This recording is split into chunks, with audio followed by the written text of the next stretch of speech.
Amanda Reynolds traced her fingers over the worn leather cover of her notebook, staring at the half-written sentence that had defeated her for the past hour. Rain pattered against the windows of Storybook Corner, the small cafe where she had claimed the corner table beneath the antique bookshelf as her unofficial office for the past 3 years. Her cold vanilla latte sat forgotten, a thin film forming on its surface. "Writer's block still winning?" Rosa, the owner, placed a fresh cup beside her without waiting for an order. "On the house. You look like you need it." Amanda smiled gratefully. "My editor called this morning. The deadline for my new manuscript is next month, and I'm still stuck on chapter 3. The children's book she was working on about a lighthouse keeper's daughter who befriends a lost whale was meant to be her comeback after 2 poorly selling titles. Once a promising new voice in children's literature, Amanda's star had faded quickly as publishers chased flashier, more marketable stories. She reached into her bag and pulled out her grandfather's old fountain pen, a 1952 Parker with a slight dent in the cap. Though she never wrote with it anymore, the nib was too worn and the ink too unpredictable. She kept it close during every writing session. Her grandfather, a former English teacher who had encouraged her storytelling since she was 6, had pressed it into her palm on his deathbed. "Stories are lighthouses, Amanda," he'd whispered. "They guide people home." Now, 5 years later, she wondered if her lighthouse had gone dark. Her bank account certainly suggested so. This morning's balance barely covered next week's rent, let alone the overdue electric bill waiting at her apartment. The weekend reading sessions she hosted for neighborhood children brought in some extra cash, but not enough. Last Saturday, as she'd read to a circle of wide-eyed kids about a dragon who couldn't breathe fire, she'd felt a genuine spark of joy, the kind that had been missing from her solitary writing hours. The cafe door opened, bringing in a gust of cold air and the scent of rain. Amanda glanced up, hoping to spot a regular whose face might inspire a character. Instead, she saw a young mother shepherding twins toward the counter, both boys clutching well-loved copies of Amanda's first book. She turned back to her notebook, twirling her grandfather's pen between her fingers like a talisman. That's when her phone buzzed, displaying Lily's smiling face. Her best friend since college, now a successful editor at a small publishing house. Their tradition of pinky promises had started during their freshman year and had never been broken. "Lily, please tell me you're calling with magic writing dust or a brilliant plot twist," Amanda answered, her voice lightening. The silence on the other end stretched uncomfortably. "Lily, are you there?" "Amanda," her friend's voice trembled. "I need your help. My father, he's making me marry Daniel Park." Amanda's grip tightened on the pen. "The Daniel Park, owner of Parkview Publishing?" "The wedding is in 2 weeks," Lily's voice cracked. "Dad owes his family millions, and I'm the payment." Outside, the rain intensified, drumming against the windows like the sudden pounding of Amanda's heart. "What about James?" Amanda asked, moving to a quieter corner of the cafe. "Does he know?" The sound of Lily's stifled sob answered before her words did. "No. We've been together for 3 years, Amanda. He just got that artist residency he's been dreaming of. If I tell him about this, he'll give it all up to stop the wedding." Her voice dropped to a whisper, "and probably get himself hurt in the process." Amanda pressed her back against the bookshelf, letting the spines of old novels support her weight. Daniel Park wasn't just any publisher, he was publishing royalty, heir to the Parkview empire that dominated the industry. Known for his ruthless business tactics and cold demeanor, he featured regularly in literary gossip columns, usually alongside a different aspiring author at each function. "Start from the beginning," Amanda urged gently. "What happened?" Lily's story unfolded in broken sentences. Her father's investment firm had borrowed heavily from the Park family business to stay afloat during the recession. When he couldn't repay, Daniel's father proposed an old-fashioned solution, a marriage merger. Lily, with her literature degree and industry connections, would be a suitable wife for the younger Park. "Dad didn't even fight it," Lily said bitterly. "He just came home and told me it was happening. The Parks are handling everything: venue, guest list, even my dress. Amanda could picture her friend, petite, always smiling, Lily, who cried at happy endings and collected vintage bookmarks, trapped in a business arrangement disguised as a marriage. What about your mother? Can't she talk some sense into him? She's afraid we'll lose everything, Lily replied. Besides, she thinks Daniel is a good match, stable, successful, connected. Rain continued to drum against the window as Amanda watched the twins at another table, gleefully spreading whipped cream on each other's noses while their mother wasn't looking.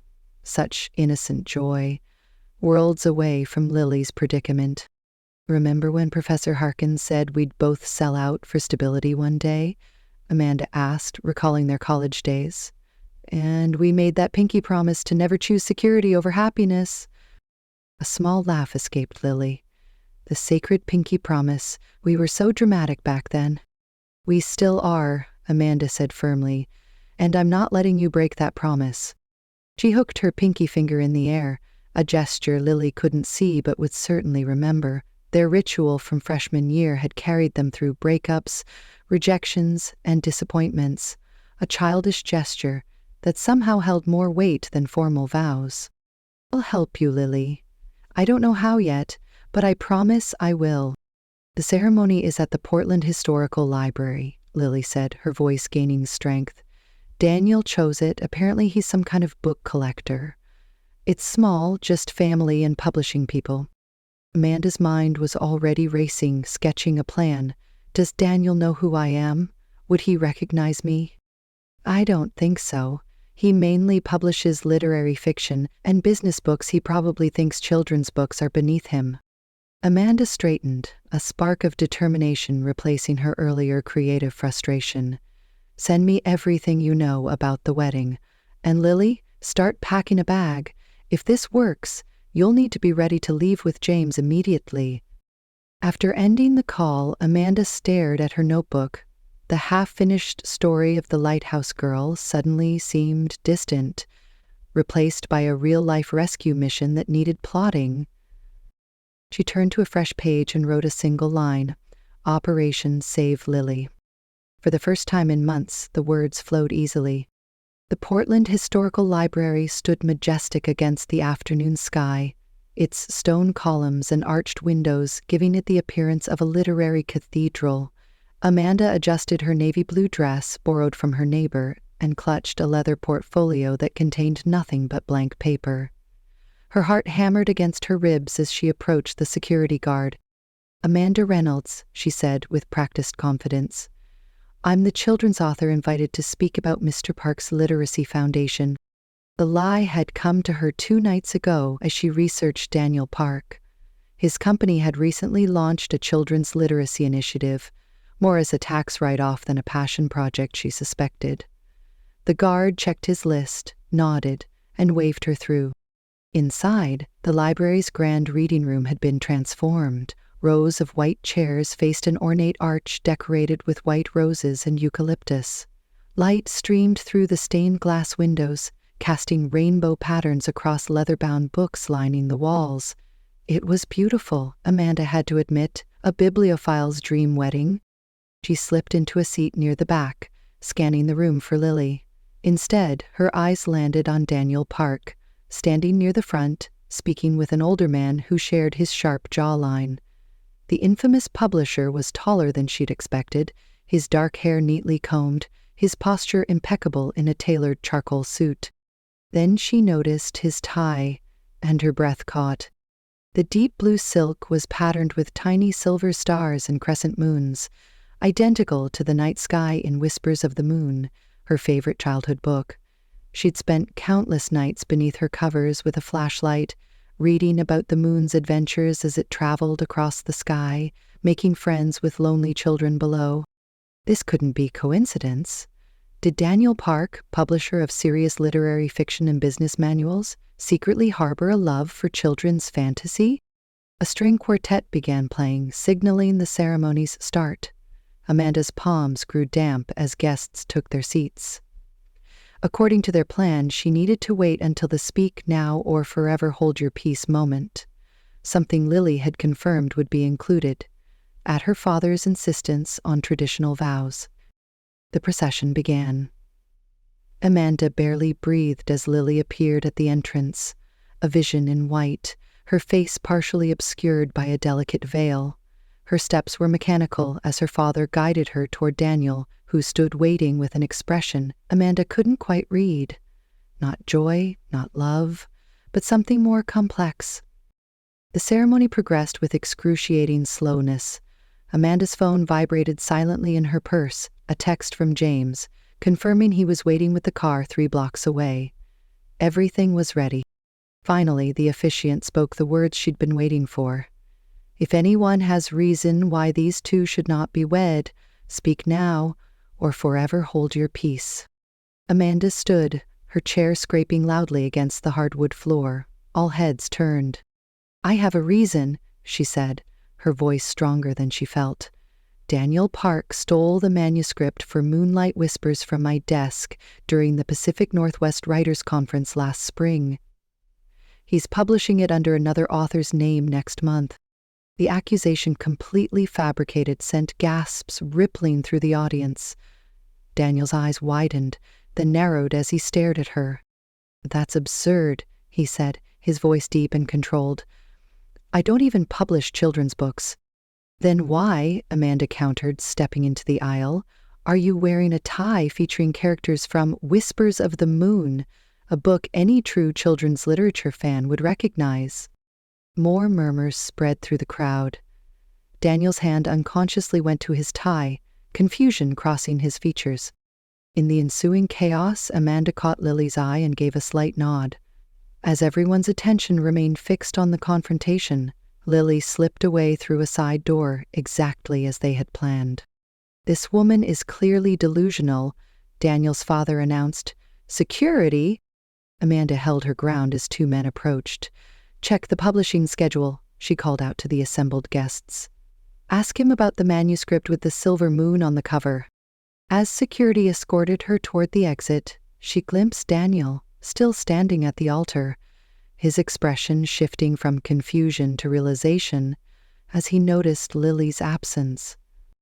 Outside, Amanda ran 3 blocks, her heels clicking against the pavement before diving into James's waiting car.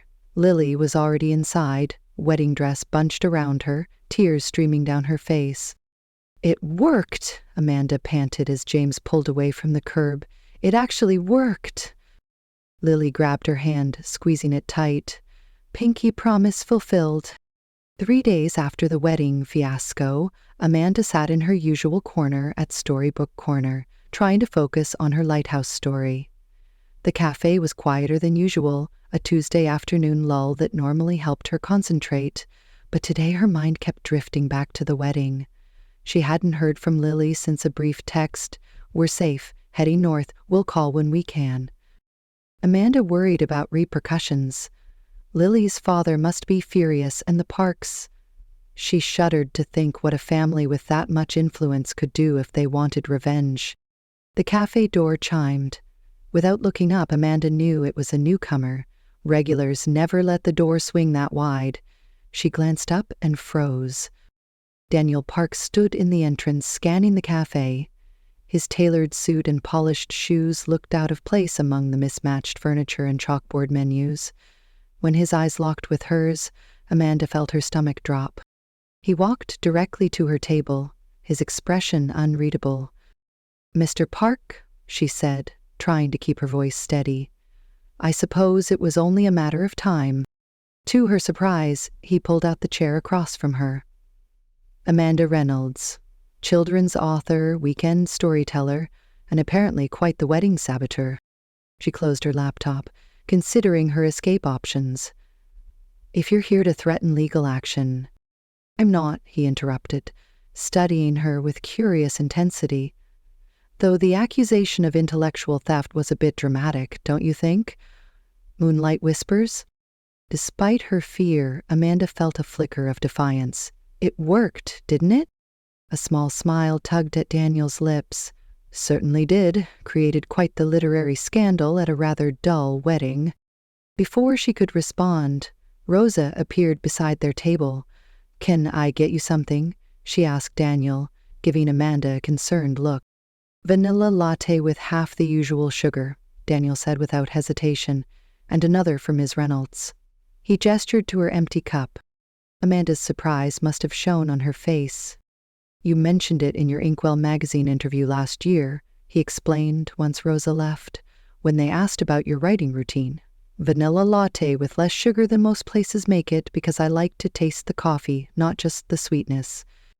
"You read that interview?" Amanda asked, bewildered. "I read a lot of things, Ms. Reynolds." Daniel loosened his tie, the same moon and stars pattern from the wedding. "Including your first book, The Pocket Mouse Finds Home? Quite charming." Amanda struggled to reconcile this man with the ruthless publisher she'd imagined. "I don't understand. If you're not here to sue me or, I don't know, blacklist me from publishing forever, why are you here?" Daniel leaned back in his chair. "To thank you, actually." "Thank me?" she echoed. "I didn't want to marry Lily any more than she wanted to marry me." His voice lowered. "Our fathers arranged everything. Old-school business tactics that should have died out a century ago." Rosa returned with their drinks. Amanda wrapped her fingers around the warm mug, trying to process his words. "That at the altar you looked professional," Daniel supplied. "I've had years of practice maintaining the appropriate expression for business situations. And make no mistake, that wedding was business, not personal." Amanda studied him more carefully. Without the tension of the wedding setting, she noticed the slight shadows under his eyes, the way his shoulders carried some invisible weight. "So why go through with it at all?" she asked. Daniel's fingers traced the pattern on his tie. "Family expectations. My father built Parkview Publishing from nothing. He sees mergers business and personal as the path to legacy." A child's laugh from another table drew Amanda's attention. A little girl was showing her mother a drawing of what appeared to be a purple dragon. "Family legacies can be complicated," Amanda said softly, thinking of her grandfather's pen, still in her bag. "Indeed." Daniel took a sip of his coffee. "This is good. You have excellent taste." The compliment felt strangely intimate. Amanda shifted in her seat. "So, if you're not here for revenge, what do you want from me?" Daniel reached into his briefcase and pulled out a folder. "A proposal, professional, not personal," he added with a hint of amusement. "A proposal? I want you to write a book for me." He placed the folder on the table between them. "A specific book with parameters I'll outline. Consider it restitution for the wedding disruption if you like, or simply a business opportunity." Amanda stared at the folder, but didn't open it. "I write children's books." "I'm aware," Daniel nodded. "This would be a children's book about friendship and loyalty." His eyes met hers meaningfully. "Values I've recently been reminded are important." Despite herself, Amanda was intrigued. "And if I say no?" "Then I'll finish my coffee, thank you for your time, and leave." Daniel shrugged. "No threats, no consequences. But I think you'll say yes." "Where was that?" "Because you haven't been able to finish your current manuscript, your third attempt at a comeback, because your publisher is losing patience, and because," he gestured to the cafe around them, "this place is important to you, and the building was recently purchased by Parkview Properties." Amanda's blood ran cold. "You bought this building to leverage me?" Daniel laughed, a genuine sound that surprised her. "No, Miss Reynolds, my company has been acquiring properties in this area for months. Pure coincidence. Though I admit discovering your connection to this cafe was interesting." The folder sat between them like a challenge. Amanda thought of her dwindling bank account, her stalled manuscript, and Lily's escape made possible by her intervention. "I'll consider it," she said finally, pulling the folder toward her. "That's all I ask." Daniel stood, leaving his half-finished coffee. "My contact information is inside. I look forward to hearing your decision." As he turned to leave, Amanda called after him. "Mr. Park, the tie, why do you wear it?" Daniel paused, his hand unconsciously touching the silk pattern. My mother used to read Whispers of the Moon to me every night before she died. His voice softened. Some stories stay with us, Miss Reynolds. I suspect you understand that better than most. Then he was gone, leaving Amanda with a folder, a cooling latte, and far more questions than answers. Amanda opened Daniel's folder later that night, expecting legal jargon and restrictive clauses. Instead, she found a simple one-page brief for a children's book about two unlikely friends, a fox and a rabbit, who overcome their natural differences to help each other through a harsh winter. The final page contained his business card with a handwritten note, "Your storytelling, my concept, fair compensation." The amount listed made her breath catch. It was enough to cover 6 months' rent. After 3 days of deliberation and a reassuring call from Lily, now safely in Vancouver with James, Amanda texted the number on the card. "I accept your proposal. When do we start?" The reply came minutes later. "Tomorrow, 2 p.m., your corner." The following afternoon, Daniel arrived precisely at 2, carrying a leather messenger bag and a small package. He placed the wrapped gift on the table as he sat down. "What's this?" Amanda asked, eyeing the brown paper and twine. "A peace offering. Open it." Inside was a first edition of Whispers of the Moon, its cover slightly worn, pages yellowed with age but intact. "I found it in a bookstore in Seattle," Daniel explained. "Thought you might appreciate it given your dramatic interpretation at the wedding." Amanda ran her fingers over the embossed silver moon on the cover. "This is... Thank you. It's my favorite childhood book." "Mine too," Daniel admitted, and ordered their coffees without consulting the menu. Over the next 2 weeks, they fell into an unexpected rhythm. Every afternoon, Daniel would arrive at the cafe, his corporate armor gradually relaxing, first the tie, then the jacket, eventually even rolling up his sleeves as they worked. Amanda found herself watching his hands as he took notes. Long fingers, neatly trimmed nails, a small scar across his right knuckle. "Childhood accident," he explained when he caught her looking. "Tried to rescue a book from a burning trash can. My father had thrown away my mother's poetry collection after she died." "Did you save it?" Amanda asked. "Some pages."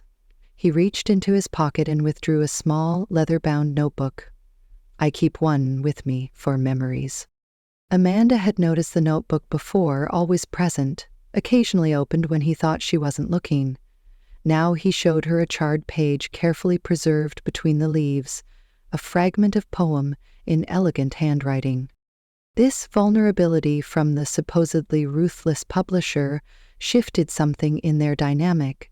Amanda began sharing her own writing process more openly, explaining how she visualized characters first, then built worlds around them.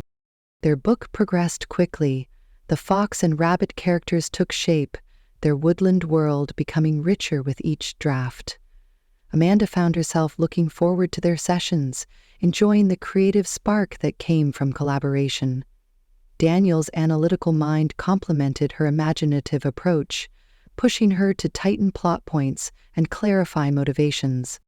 Then came the disagreement. "The ending doesn't work," Daniel said, tapping her latest draft. "It's too neat, too optimistic." Amanda frowned. "It's a children's book, Daniel. The friends overcome their differences and survive the winter together. That's the whole point." "Reality isn't that simple," he countered. "The best children's books acknowledge hard truths. I think the fox should sacrifice himself to save the rabbit from hunters." "You want to kill off one of the main characters in a picture book for 6-year-olds? Daniel's expression remained firm. "Children understand loss better than adults give them credit for. The story would be more meaningful, more impactful." "More traumatic," Amanda corrected, her voice rising enough that several cafe patrons glanced their way. She lowered her tone. "This isn't some literary novel where everyone has to suffer to make a point." "Isn't storytelling about emotional truth?" Daniel challenged. "My mother didn't survive my childhood. Why should every character in every story get a happy ending?" The personal admission hung between them. Amanda saw pain flash across Daniel's face before his professional mask slipped back into place. "I'm sorry about your mother," she said softly, "truly. But your personal tragedy doesn't mean every story needs to end in sacrifice. Sometimes," she hesitated, then pushed forward, "sometimes stories can show us possibilities we haven't experienced ourselves. Hope we need to believe in." Daniel gathered his papers without meeting her eyes. "Consider the change. It's my project after all." "Our project," Amanda corrected. "And I won't write an ending I don't believe in." He left without another word, the little notebook tucked safely in his pocket, leaving Amanda wondering if their collaboration was already over. Amanda didn't hear from Daniel for 3 days. She tried to focus on her lighthouse manuscript, but her mind kept drifting to their argument. Children's books were her sanctuary, spaces where problems could be solved, where happy endings weren't just possible, but essential. Daniel's insistence on tragedy felt like an invasion.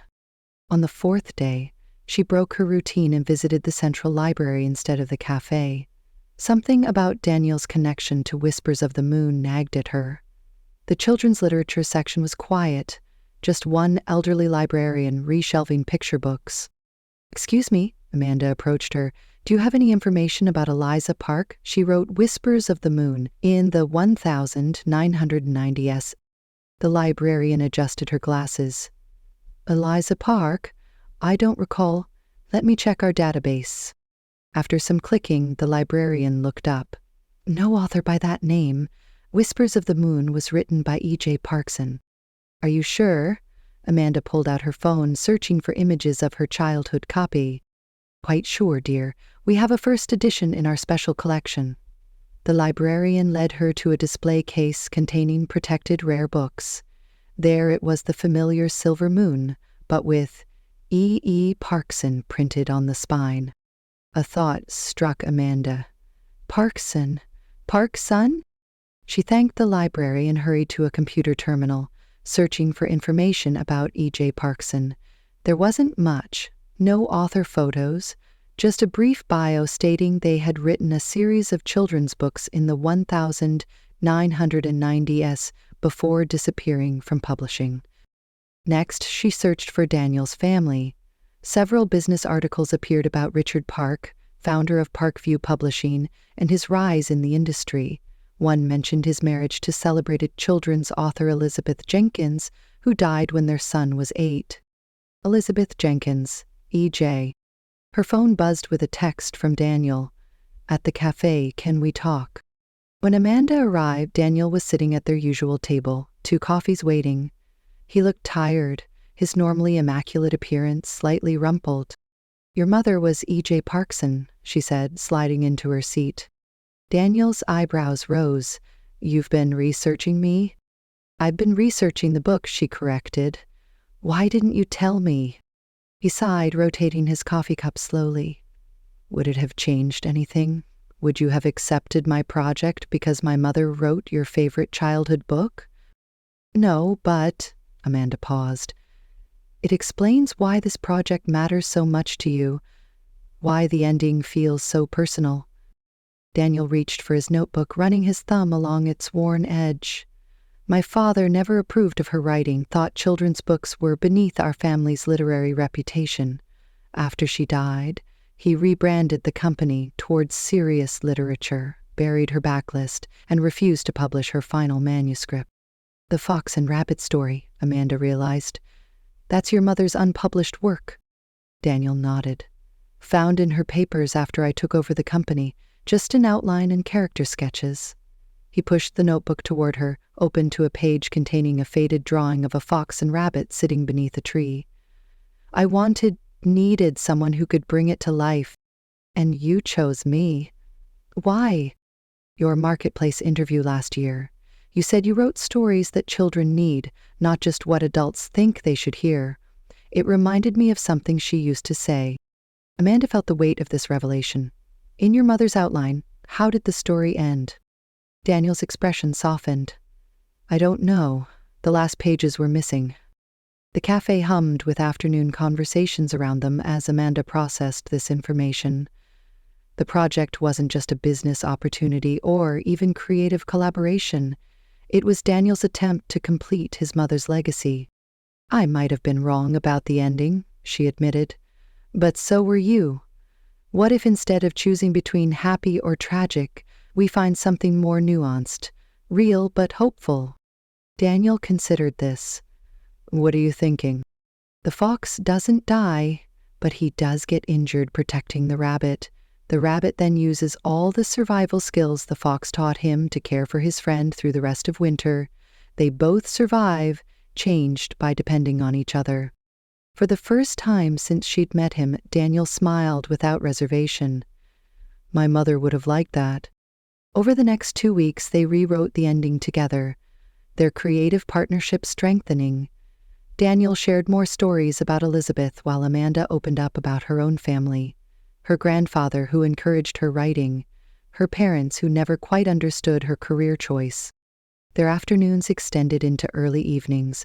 Sometimes they would walk through the nearby park after the cafe closed, discussing character motivations or debating the perfect word choice for a pivotal scene.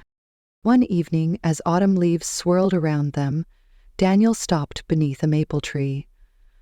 "The manuscript is nearly finished," he said, his voice uncharacteristically hesitant. "Almost," Amanda agreed, suddenly aware of how close they were standing. "I've been thinking about next steps." "Publishing it, you mean?" Daniel shook his head. "After that, would you consider another collaboration?" Before she could respond, her phone rang, Lily's ringtone. Amanda answered immediately. "Amanda, we're coming back," Lily sounded breathless. "James got that teaching position at Portland Arts and—" She paused. "Wait, are you with someone?" Amanda looked at Daniel, standing patiently a few steps away, the setting sun highlighting the planes of his face. "Yes," she said, surprising herself with the warmth in her voice. "A collaborator. We're working on bridging our stories together." The manuscript was completed on a Tuesday afternoon with rain pattering against the cafe windows. Amanda typed the final sentence, then pushed her laptop toward Daniel, who read it silently before looking up with approval in his eyes. "It's perfect," he said. "Better than I imagined." "Better than either of us could have done alone," Amanda replied, feeling a strange mix of accomplishment and melancholy. Their daily meetings had become the highlight of her routine, and now there was no reason for them to continue. Daniel closed her laptop and slid it back.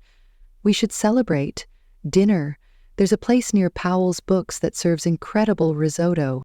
The invitation hung between them, not quite professional, not quite personal. Before Amanda could respond, the cafe door swung open, and Lily burst in, followed by James. Her hair was shorter, and she looked radiant, despite the rain spattering her coat. "Amanda!" Lily rushed over, then stopped abruptly when she recognized Daniel. "Oh, we can come back later." "No, stay." Amanda stood to embrace her friend. "We just finished our project." Awkwardness settled over the table as James shook hands with Daniel. The four of them sat in uncomfortable silence until Rosa arrived with fresh coffee for everyone, cooing over Lily's return and asking about their Canadian adventure. When Rosa left, Daniel cleared his throat. "I should probably apologize for almost marrying you," he said to Lily, his voice surprisingly light.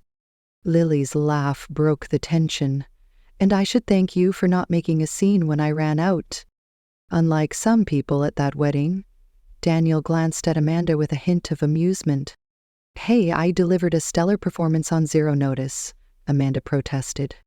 James looked between them, confused. "Have we entered some alternate universe where everyone's friends now?" "Not friends," Daniel corrected. "Collaborators." "And the potential," Amanda added, surprising herself. Lily's eyebrows shot up, and she exchanged a significant look with Amanda that clearly demanded details later. The four of them spent the next hour catching up. Lily and James described their temporary life in Vancouver and their plans now that James had secured a teaching position at Portland Arts Academy. The conversation flowed more easily than Amanda had expected, with Daniel revealing a dry humor that complemented their banter. As the cafe began to close, Daniel received a phone call that pulled him away to the entrance. Amanda watched him speak in hushed tones, his posture reverting to the rigid, businesslike stance she'd first encountered. "So," Lily leaned closer once Daniel was out of earshot, "you and the publishing magnate? That's quite a plot twist." "We're just—" "Don't say just colleagues," Lily interrupted. "I've known you since freshman year. That's not how you look at colleagues." James nodded. "Even I noticed, and I'm notoriously oblivious." Amanda felt her cheeks warm. "It's complicated. He hired me to complete his mother's unfinished manuscript. There are professional boundaries." "Which clearly neither of you want," Lily observed. Daniel returned before Amanda could respond, his expression troubled. "I have to go. Publishing emergency." He nodded to Lily and James. "It was genuinely nice seeing you both." To Amanda, he added, "I'll call you tomorrow about the manuscript submission." After he left, Lily turned to Amanda with wide eyes. "Okay, spill everything and don't leave out a single detail." Daniel didn't call the next day, or the day after. Amanda tried not to worry, focusing instead on her lighthouse manuscript, which was finally progressing after months of stagnation. Working with Daniel had somehow unlocked something in her own writing, a willingness to dig deeper, to find the balance between light and shadow that made stories resonate. On the third day, Rosa handed her an envelope with Parkview Publishing's logo as she ordered her usual latte.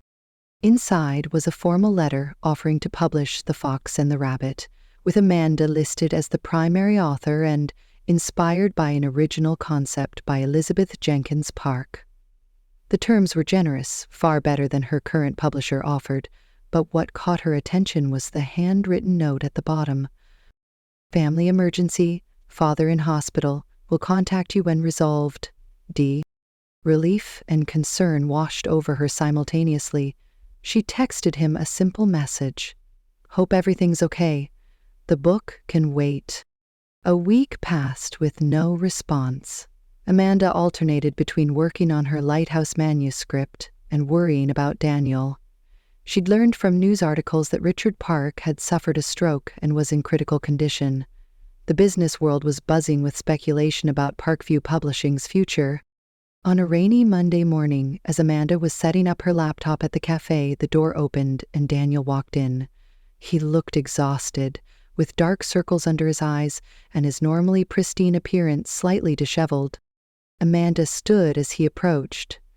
"Daniel, I'm so sorry about your father." "Thank you."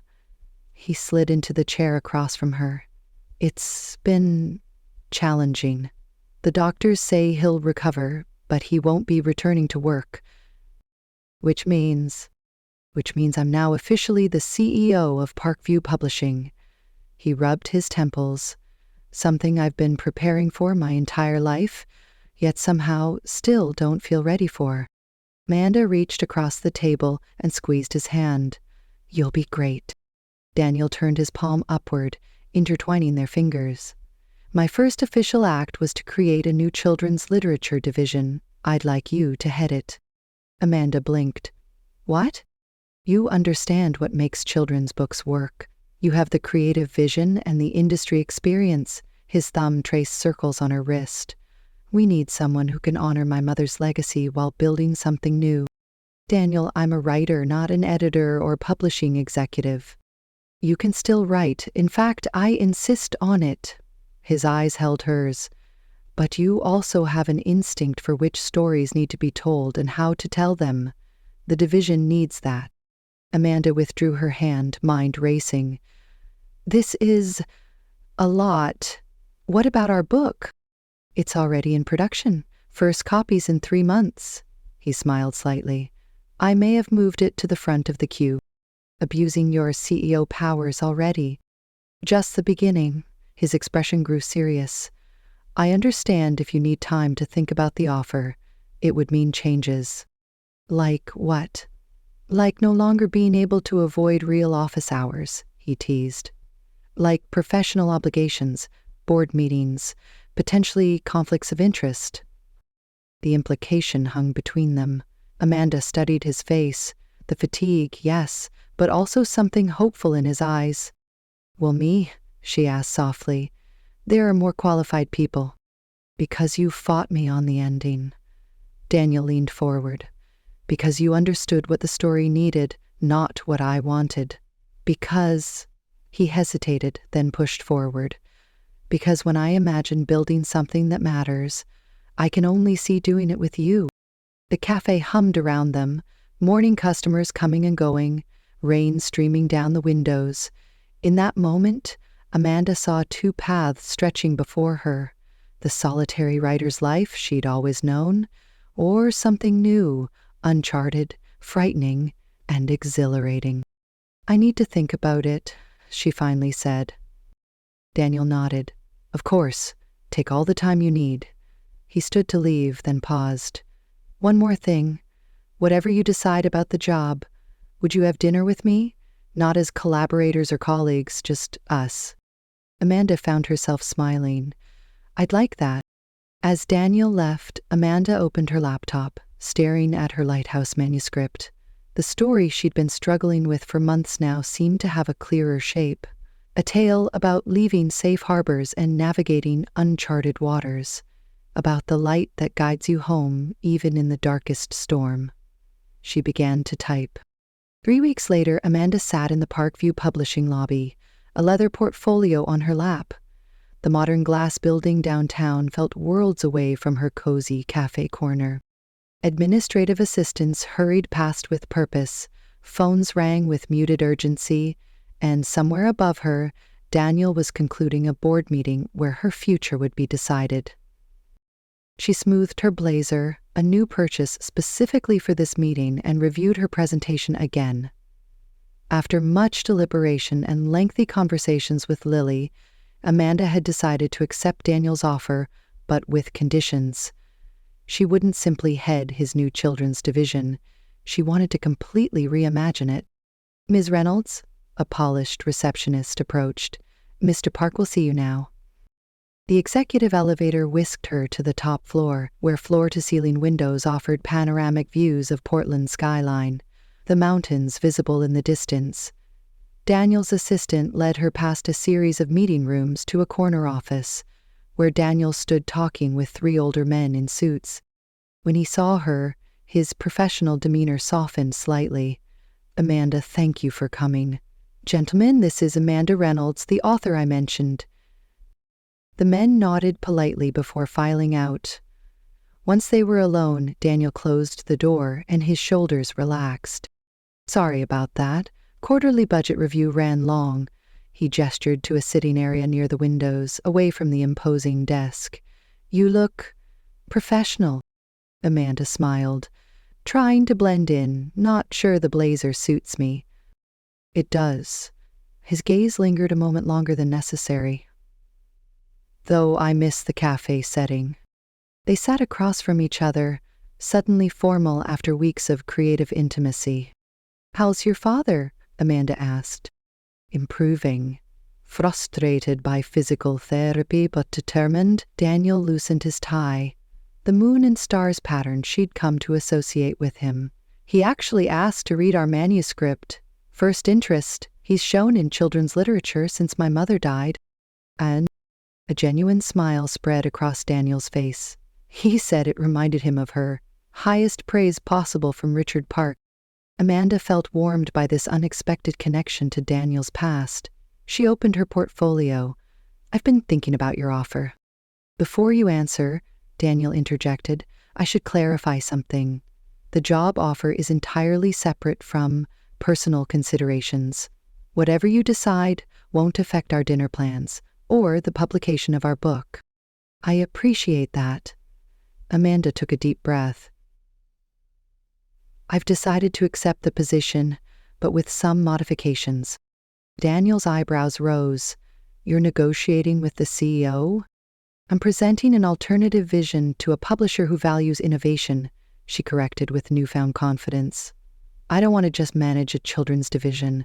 I want to create something new, a storyteller's incubator that develops young voices alongside established authors."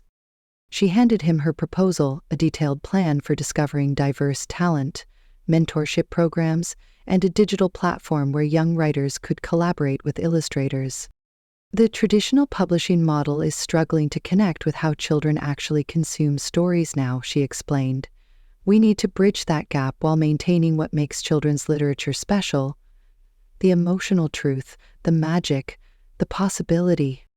Daniel reviewed her proposal with careful attention, asking occasional questions about logistics and budget projections. When he finished, he set the portfolio aside and studied her face.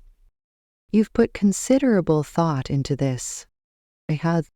"It's ambitious, unconventional," he leaned forward, "and exactly what Parkview needs." Relief flooded through her. "So you'll consider it?" "I'm not considering it. I'm approving it." Daniel stood and walked to the window. "When my father built this company, he took risks. Somewhere along the way, that innovative spirit got lost in quarterly projections and market analysis." Amanda joined him at the window. From this height, the city looked like a storybook illustration: tiny cars moving along narrative paths, buildings rising like plot points, the river winding through it all like the thread of a tale. "Your mother's creativity and your father's business acumen," she observed. "You inherited both." Daniel turned to face her. "I did, but I needed someone to remind me how they work together." His hand found hers, tentative at first, then more certain. "When can you start?" "I have one condition. I keep my Tuesday and Thursday mornings at the cafe to work on my own writing." "Done." His thumb traced her knuckles. "Anything else?" "Yes." Amanda took a step closer. "That dinner you mentioned. I'm free tonight." Their first date was nothing like Amanda had imagined. Instead of a formal restaurant, Daniel drove them to the coast in his surprisingly modest sedan. They walked along a windswept beach as sunset painted the sky in watercolor hues, talking about books and families and dreams without the pressure of deadlines or manuscripts. Over seafood at a local restaurant where no one recognized the publishing CEO, Daniel told her about growing up in the shadow of his father's expectations and his mother's loss. Amanda shared stories of her own childhood: the grandfather who encouraged her imagination, the parents who worried about her impractical career choice. "They'll be impressed when they see your new business cards," Daniel teased. Amanda Reynolds, Storytellers Incubator Executive Director. Doesn't exactly roll off the tongue. "How about Amanda Reynolds, Literary Visionary?" She laughed. "Now you're just flirting." "Yes," he agreed, reaching for her hand across the table. "I am." The evening ended with a walk along the moonlit shore, their fingers intertwined, the sound of waves providing a gentle soundtrack to their conversation. When Daniel drove her home, he walked her to her door with old-fashioned courtesy. "I've been wanting to do this since you interrupted my wedding," he murmured, leaning in slowly enough to give her time to pull away. Amanda met him halfway, their first kiss gentle and questioning, the second more certain. 6 months later, Amanda stood in a crowded bookstore, watching children gather for the launch of The Fox and the Rabbit. The illustrator Daniel had chosen a talented newcomer from their incubator program, had brought the characters to vibrant life with watercolors that captured both the winter's harshness and the warmth of unexpected friendship. Lily and James sat in the back row, Lily now sporting an engagement ring and pregnancy glow.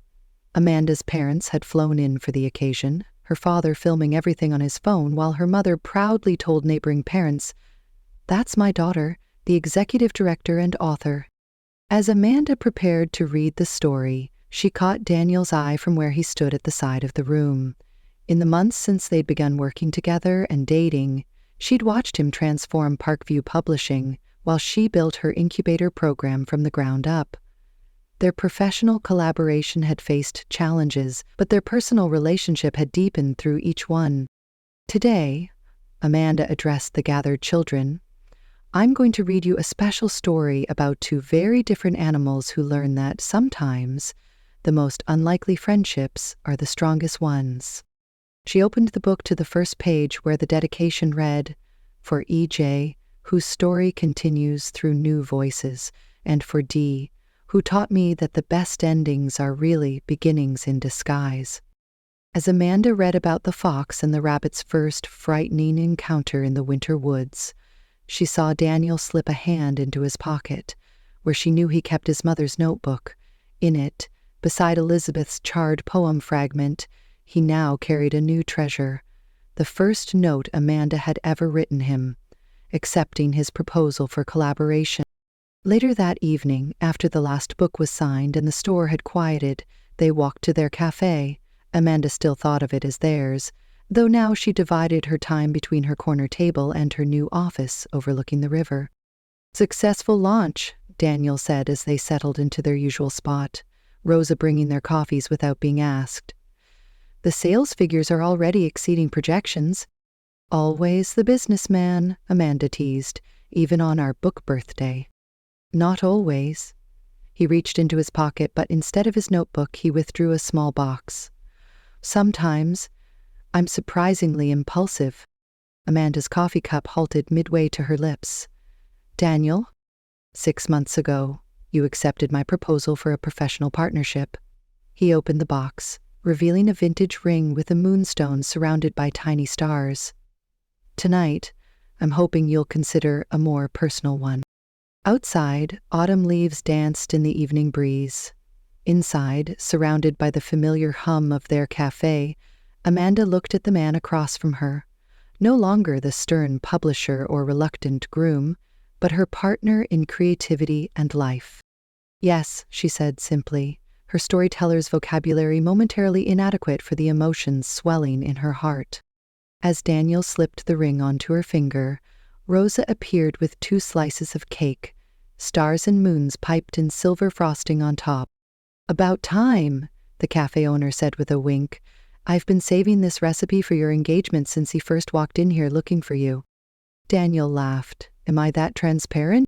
"Only to those paying attention," Rosa replied, patting their hands before walking away. Amanda gazed at the ring, its moonstone catching the light, much like the silver embossing on their childhood favorite book. "Your mother would be proud, you know, of what you're building." "Of what we're building," Daniel corrected, bringing her hand to his lips. "The best stories are collaborations, after all." Through the cafe window, the city lights twinkled like stars, as if Portland itself was celebrating their new chapter 1, written not in solitude but together, with all the messy, beautiful complexity that comes when 2 different stories intertwine to create something neither could have imagined alone. Amanda sat in her office at Parkview Publishing, reviewing manuscripts from their latest storyteller's workshop. Through the glass wall, she could see her team, a diverse group of editors, digital specialists, and mentors working with their first cohort of young authors. The division had exceeded all expectations, launching 12 successful titles in its first year and establishing a digital platform now used in schools nationwide. Her own lighthouse novel, finally completed after years of struggle, had received glowing reviews and was being adapted for film. Her assistant knocked lightly on the door. "Mrs. Park, your husband is here to see you." Amanda smiled at the title she was still getting used to after 6 months of marriage. "Send him in." Daniel entered, carrying takeout bags from their cafe. "Lunch meeting, executive director?" "Absolutely, CEO." She cleared space on her desk as he unpacked containers of Rosa's famous soup and homemade bread. "How's the new workshop going?" he asked, settling into the chair across from her. "Incredible. We have a 12-year-old from Eastern Oregon who's written the most remarkable fantasy story about a girl who can speak to mountains, and a 9-year-old illustrator from Portland whose work reminds me of Maurice Sendak." Daniel smiled at her enthusiasm. "And your own writing?" "The sequel is coming along, slowly, but it's coming." She took a spoonful of soup. "How was your father's appointment?" "Good. Doctor says he's making excellent progress. He's even talking about teaching a publishing course at Portland State next semester." They ate in comfortable silence for a moment, the rhythm of their partnership, personal and professional, now as natural as breathing. "Lily called," Amanda said. "Baby James is sleeping through the night finally." Thank goodness. Maybe now she can finish illustrating that bedtime book for our spring list. Amanda nodded, then hesitated. Speaking of babies, Daniel's spoon paused halfway to his mouth. Amanda? She reached into her desk drawer and pulled out a small package wrapped in familiar brown paper and twine, the same way he had wrapped the first edition of Whispers of the Moon for her over a year ago. Daniel unwrapped it carefully to reveal a tiny onesie with foxes and rabbits printed across the front, alongside a positive pregnancy test. His eyes widened, filling with emotions too complex for words. When? May, she said softly. Our own spring release. Daniel moved around the desk, pulling her to her feet and into his arms. Through the glass wall, her team noticed the embrace and exchanged knowing smiles. I thought we might name her Elizabeth, Amanda whispered against his chest. If it's a girl, Daniel pressed his lips to her forehead. And Richard for a boy? I was thinking Richard for a middle name. First name, maybe Edward, she suggested, referring to her grandfather who had first encouraged her writing. Edward Richard Park, Elizabeth Rose Park. Daniel's voice caught. Perfect character names. As they stood together, overlooking the city where their story had begun with a disrupted wedding and a cafe meeting, Amanda thought about the books they'd created and the ones yet to come, including their most important collaboration of all. The story, it seemed, was just beginning.